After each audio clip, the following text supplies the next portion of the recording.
Every year, millions of seniors go in for routine checkups, thinking they're doing the right thing. But what if I told you some of these very tests might actually raise your risk of stroke overnight? It sounds hard to believe, doesn't it? You trust your doctor, you follow every recommendation, but buried in the fine print of modern medicine are silent risks that no one warns you about. Not the news, not the brochures in your clinic, and sometimes not even your doctor. Imagine walking out of your annual checkup thinking everything is fine, only to experience dizziness, blurred vision, or worse, just days later. And you're left wondering what just happened. Here's the truth.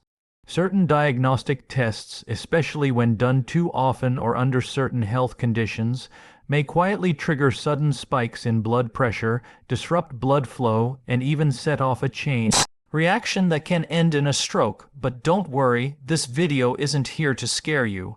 It's here to inform you so you can ask better questions, so you can protect yourself and your loved ones.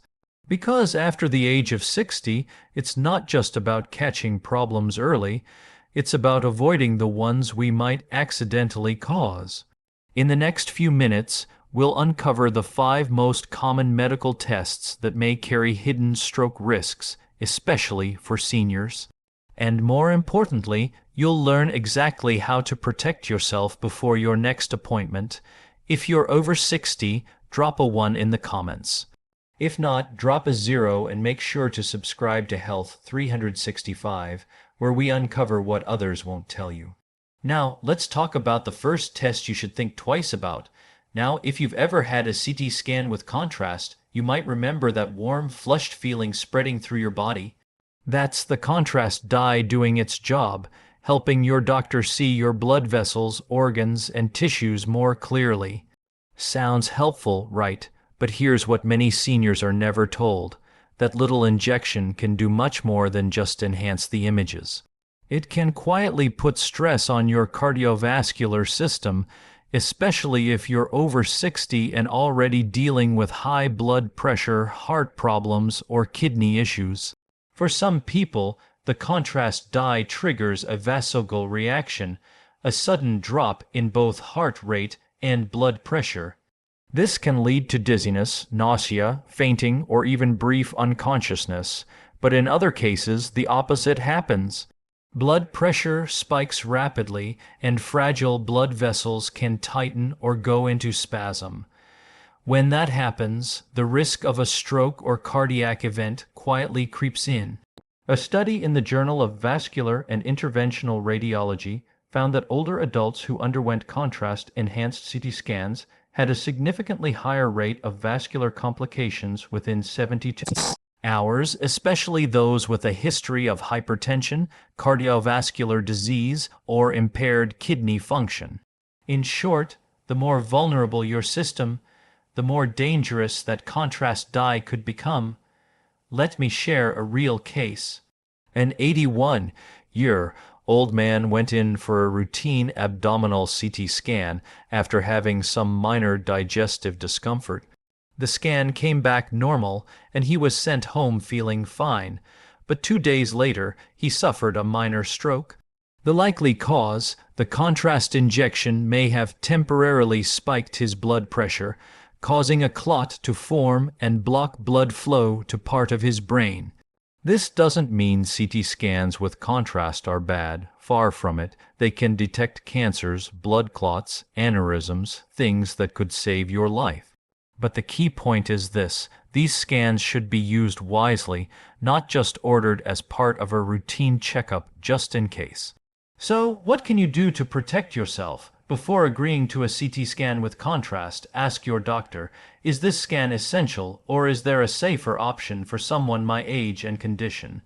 Share your full history, especially if you have high blood pressure, kidney disease, heart conditions, previous reactions to contrast dye or medications, and always ask, can we do this without contrast? Sometimes a non-contrast CT or an ultrasound can provide enough detail without the added risk.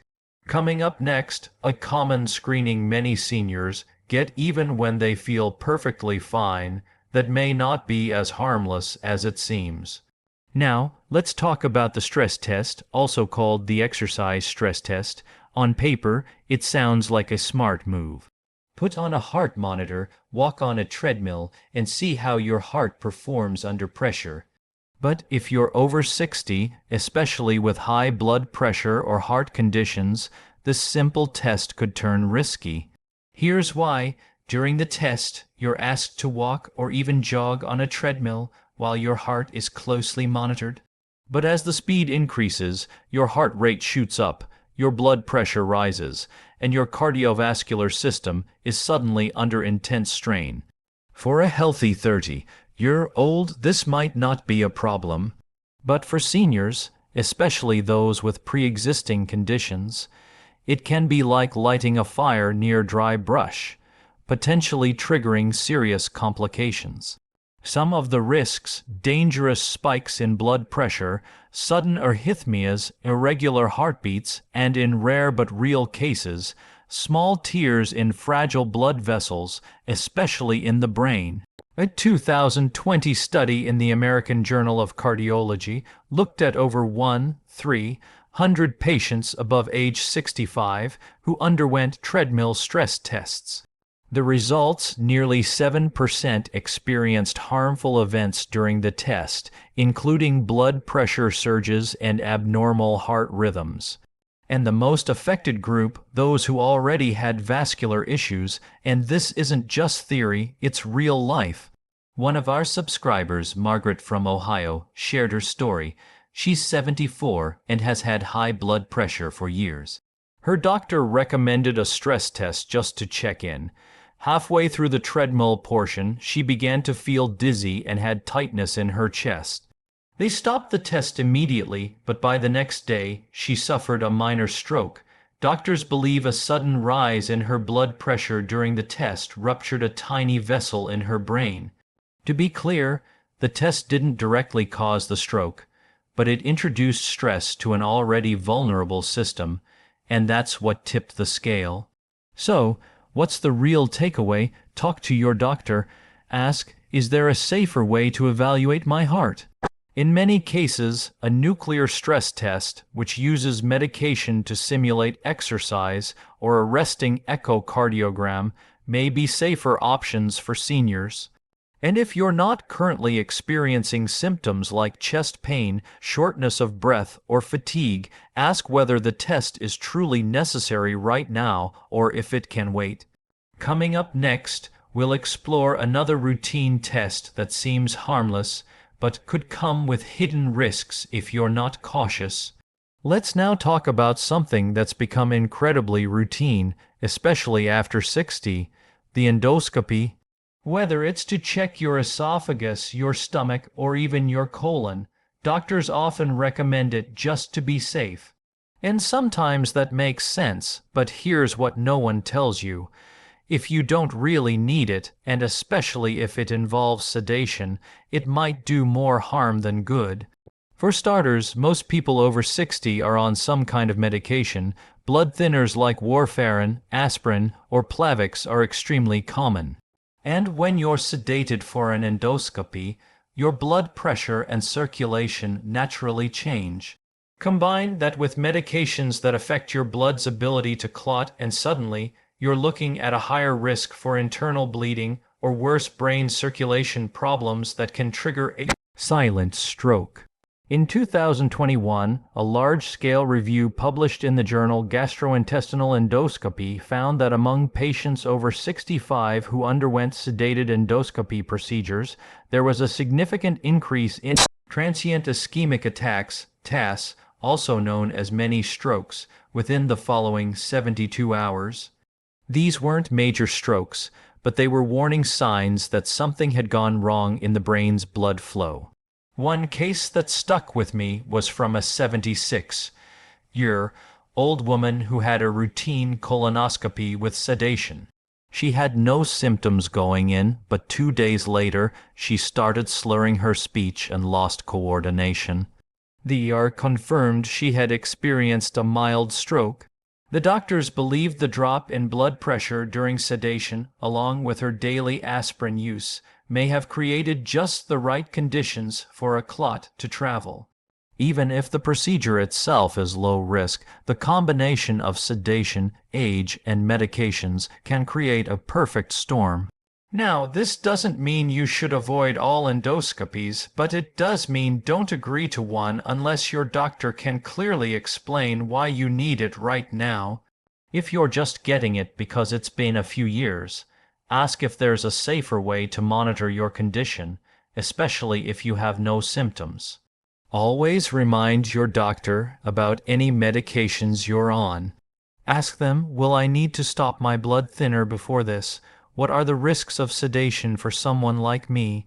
And if you're uncomfortable with sedation, ask if the procedure can be done without it or with lighter options. Next, we're going to talk about another test that often flies under the radar, but it's one that involves something many of us never even think about: the kidneys. MRIs are powerful tools. They help doctors see deep into your body, spot early signs of trouble, and sometimes avoid unnecessary surgeries. But when a contrast dye is added, usually to get clearer images, that's when caution is needed, especially for older adults and especially for those with even mild kidney problems. The contrast dye used in MRI often contains gadolinium, a heavy metal. It doesn't stay in the body, it's meant to be flushed out by your kidneys, but here's the catch. After 60, kidney function naturally slows down, and if you already have chronic kidney disease or reduced function that hasn't been diagnosed yet, your body may not eliminate the gadolinium as effectively. Over time, small amounts can linger. That lingering can be dangerous. Gadolinium retention has been linked to a rare but serious condition called nephrogenic systemic fibrosis (NSF), which causes hardening and thickening of the skin and connective tissues. In the worst cases, it can limit movement, breathing, and even lead to organ complications. But here's the part most people don't hear about. Retained gadolinium has also been found in brain tissue, and some researchers believe it may cause subtle neurological symptoms like confusion, dizziness, and disorientation, particularly in people already at risk for circulatory issues. A study published in Radiology in 2019 tracked over 2,000 patients over 65 who received contrast-enhanced MRI. Within a week of the procedure, about 5% reported stroke-like symptoms, headaches, blurred vision, balance problems. These weren't full-blown strokes, but they were red flags. Most of these patients also had underlying kidney issues, whether diagnosed or not. Harold, a 79-year-old veteran from Arizona, went in for an MRI after struggling with persistent back pain. His doctor ordered it with contrast just to be thorough. Harold had no idea his kidneys were weakened. 2 days after the scan, he felt lightheaded, weak, and mentally foggy. Symptoms that lingered for nearly a week. It wasn't until his primary care doctor ran labs that they discovered he had stage 3 kidney disease. No one warned me, he told us. Had I known, I would have asked more questions. So here's what you can do. If your doctor recommends a contrast MRI, ask, can we do it without the contrast? Often, the answer is yes. If contrast is truly necessary, request a kidney function test first. It's a simple blood test called a GFR, and it can give your doctor and you peace of mind. Also, let them know if you've ever had strange reactions to imaging tests in the past. Remember, the MRI itself isn't the problem. It's the extra chemical your body may not handle well. With the right precautions, you can still get the answers you need without putting your brain or kidneys at risk. Next, let's turn our attention to a test that seems harmless, even smart to do on a regular basis. But it may be steering older adults toward risky surgeries they never actually needed. The routine carotid artery ultrasound. It's non-invasive, takes just a few minutes, and doesn't involve any needles, dyes, or machines that make loud noises. Sounds like the perfect preventive test, right? But here's what most people over 60 don't know. If you don't have symptoms and your doctor is just ordering this scan to check, this simple test might lead you down a path to surgery you never needed in the first place. The carotid arteries are the main blood vessels that deliver blood to your Brain, over time, like many vessels in the body, they can develop plaque, little buildups of cholesterol or calcium. That's normal, especially as we age, but not every bit of plaque needs to be removed. In fact, in many cases, it's safer to monitor it than to operate. Here's where things can go wrong.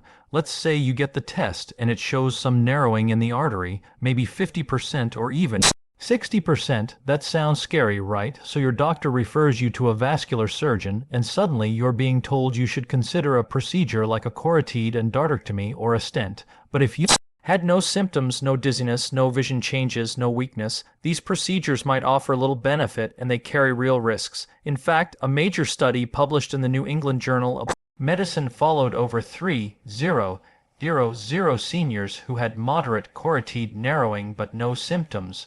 The researchers found that in many cases, surgery did not reduce stroke risk significantly more than medication and lifestyle changes, and more troubling, a small percentage of patients who underwent surgery actually experienced strokes as a direct result of the procedure, either during surgery or in recovery. One story that really hits home comes from Helen, 82, from Pennsylvania. She went in for a checkup, felt perfectly fine, and had a carotid ultrasound because her doctor just wanted to be thorough. It showed 65% narrowing. She was sent for surgery within weeks. Sadly, during the procedure, she suffered a small stroke. She survived, but now lives with partial weakness on her right side. She told us, "I wish I'd known that doing nothing might have been safer." So, what should you do? If your doctor suggests a carotid ultrasound and you have no symptoms, ask, "What are we looking for? And what happens if we find it?" Make sure you understand whether the scan is likely to change your treatment or simply cause worry. If you're already on blood pressure meds, cholesterol drugs, and living a healthy lifestyle, extra tests may not change much. And if you've already had a scan that showed some narrowing, don't panic. Ask about repeat scans instead of jumping to surgery, and always get a second opinion before undergoing any vascular procedure. Let's wrap this up with some warm advice and a gentle reminder that your health is in your hands. So, here's the bottom line. Not every test is dangerous, but not every test is necessary either, especially after 60. Our bodies respond differently. What seems routine, like a contrast dye, sedative, or scan, can have ripple effects we don't always see coming. A simple injection might spike your blood pressure. A scan might trigger a reaction. Even a quick checkup can carry risks if your system is already vulnerable. That's why it's so important to pause. Ask questions and make sure every test fits your health needs, not just a checklist or protocol. You have every right to speak up, to ask, "Is this really essential?" To say, "Can we explore a safer alternative?" Because informed decisions lead to better outcomes and peace of mind. Your health story matters, your voice matters, and here we believe every choice should be guided by knowledge, not fear or habit. If you've ever felt strange after a scan or test or watched a loved one go through something unexpected, drop a 1 in the comments. If not, post a 0. Let's share, connect, and learn together. And if this video helped you feel a little more aware, more in control, or just more curious, subscribe to Health 365. We're here to uncover the truth, ask the hard questions, and always put your well-being